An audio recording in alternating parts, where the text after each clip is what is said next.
Hello everyone. Today I'm switching it back from computer science to math, going back to the classic SAT style polynomial question.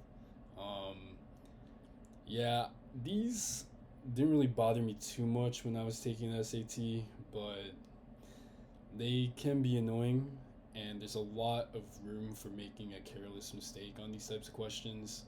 So, yeah, I'm gonna do a detailed walkthrough starting now. So if x minus 2 is a factor of 2x cubed minus 3x squared minus 8x plus k, what is the value of k? Um, okay, so first we list out our information.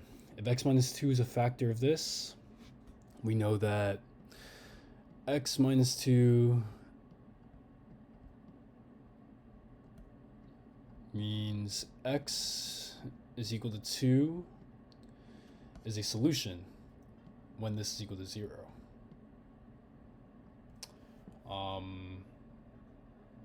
Yeah. So, and I get this because, when we break it down,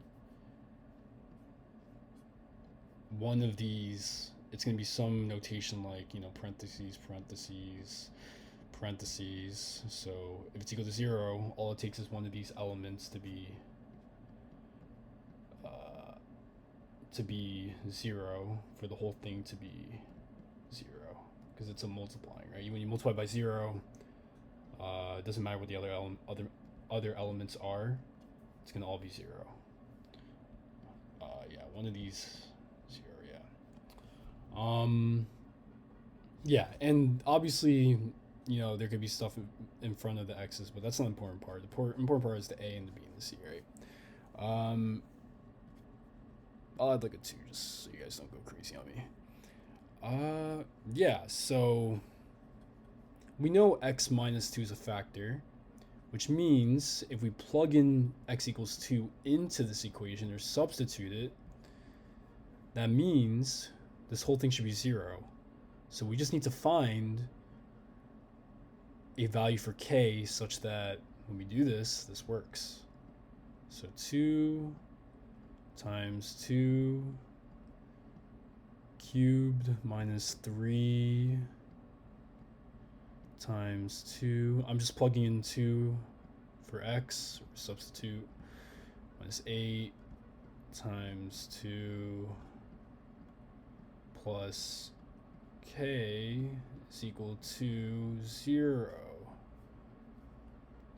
Make sure we do PEMDAS, right? You don't want to mess that up. We already got the complicated stuff out of the way. 2, so we start with exponents. 2 cubed is 8. So it'll be 2 times 8 minus 2 squared is 4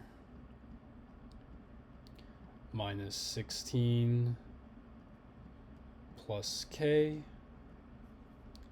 That means 16 minus 16, cancel that out. Minus 12 plus k is equal to 0, which means our value for k is 12. Voila.